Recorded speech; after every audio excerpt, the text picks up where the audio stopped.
Look at here is just the DJI unlock request feature. Now, I've worked with this for a long time, and at first glance it may seem like, well, it's just they're trying to adhere to safety, but unfortunately this is starting to become an issue. And as you can see, this one has been rejected. Now, I've been a UAV pilot for since 2013 with several thousand hours, and you can see that some of these are rejected. And now these were all flights that were in altitude zones that I was approved for by my government and NAV Canada. And so the question is why is DJI being the gatekeeper and trying to tell me where I can and cannot fly? It's just becoming a real frustration, and it has actually resulted in cancellations of flights, which I have been approved for by Transport Canada and NAV Canada. And so we'll just go through a little bit of it. And this is, of course, the DJI Fly Safe unlock request. And this is where you go. So you go to unlock a request, or request a new unlock. And then they have all these conditions here that you read saying that you are solely responsible for the safety of your flight and operation. But if that's the case, why are they always looking over your shoulders and telling you if you can be approved to do an operation or not?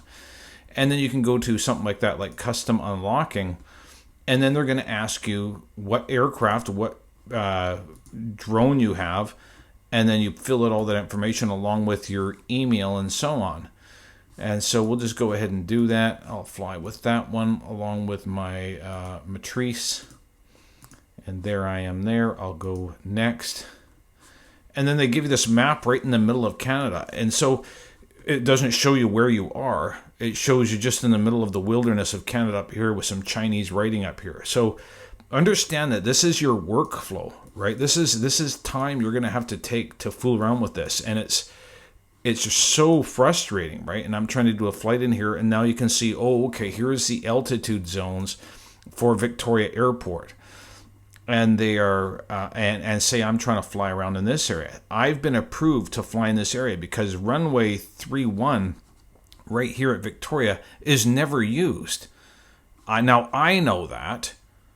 NAV Canada knows it, but DJI doesn't know that. So someone in DJI, I don't know who I'm talking to there too, by the way, when I correspond with these people, but it's like, I need, and then they're like, what's your unlocking reasoning for? Like why do you want to unlock for?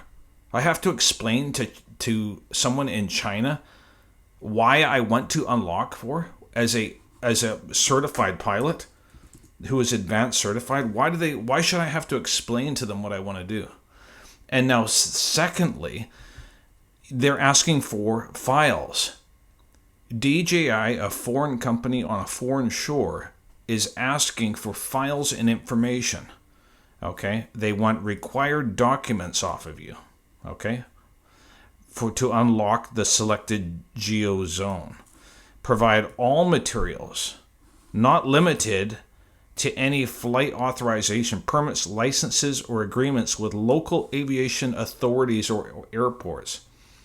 If documents are not written in English or Chinese, submit a translated copy in English or Chinese along with the original copy. And then the attachment. So there you go. Upload them information, your personal information. But who? Who are we talking to? It is DJI, a Chinese company. I don't know who I'm talking to, but they sure know who I am, don't they, with all this information. So it's creating a real stink to the point where I wish I did not buy a DJI product. And over that reason, it is very serious. Any of these areas alone, you're going to be running into this issue. And, and it could be out here. It could be anywhere. So where do you draw the line, right? They want to see everything that you're doing and what you're up to. To me, it doesn't make sense. My office is actually located out here. And these zones, by the way, can be anywhere. You may think you're clear up here. Okay, now please pay attention to this. You may think you're clear up here, but there are geo zones and fences up here too that don't appear on this thing right now. So they're around, they're everywhere, and they're expanding and they're expanding. There's going to be one, let's see, the one on Duncan doesn't show up here, but I can tell you right now there's still one out there. So, as I said, I'm an advanced certified pilot. I know where to fly. I know where to go. I don't need DJI telling me where I can and cannot go. All the maximum that they should know. They are a drone manufacturing company. That's all DJI is. They manufacture drones. They have the monopoly on drones, 70% or whatever of the market share. And they sell cheaper drones so everybody's attracted to them. All they should know is, what are you advanced certified? And if you're advanced certified, they say, there you go. You can sign this disclosure. It is your responsibility. DJI is not liable for my flight. They're foreigners. They have suspicion about collecting data off of certain entities.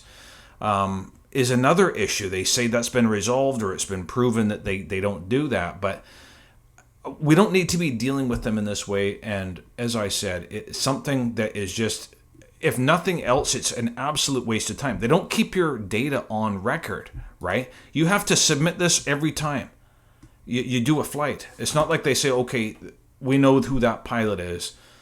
They can go ahead and fly. You have to go through this workflow. And sometimes it's a pain. And I have been dealing with a situation today where I get an email like this, and look what they say. After all my certification and everything, you have been rejected because of the reason below. The period exceeds the limit of authorization. Please resubmit it all over again via the task below. So that's the kind of communication that you get from these people you're dealing with. And as I can say, if anybody's into the market for a drone, do not get a DJI because of this reason alone. You're going to run into it and you're going to be like, why do I have to give them all this private information? If anything conflicts, you'll simply be rejected. If you're rejected in a zone that we're in right now, which would be this area right over here, what it means is you're going to be restricted to below 200 feet or 197 feet. Well, I fly the Matrice 300. I need at least 350 or 400 when I'm doing a mapping mission. Otherwise, the data is going to be too dense. So there it is for you, just the whole unlocking feature.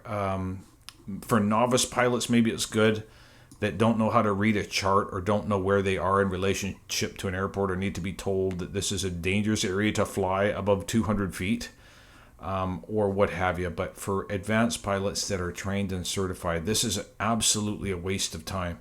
And so I would wish they could have an option to opt out of it. I don't want to participate with this program, right? I've been doing this a long time. I don't need to participate and have someone I don't even know approving me of an operation that I've already been approved for by my government. Some other drone manufacturing is going to play government and gatekeeper and tell me that I'm accepted or rejected. It's to fly my drone that I paid for and that's in my name. So there's the problem that I'm having. So if anybody has feedback about this, let me know, because I think it's a growing problem. We should create a bit of a lobby group or start talking about this in a blunt way. We do not want to give a foreign company that has geopolitical instabilities right now with what's going on in the world on an international scale. And we need to talk about the amount of information that they're requesting from pilots or from drone operations, and really review that for the sake of all drone pilots in Canada. So thanks for watching. Please leave feedback and let me know where I can raise these concerns. They should be risen to Transport Canada, to NAV Canada management, and really try to get to the bottom as to solve this problem. We should have the ability, advanced pilots should have the ability to opt out. I don't need any geofencing. I have done drone operations right in the red zone there next to Victoria Airport. I know what way to fly and where to go. So thanks for watching. Bye-bye.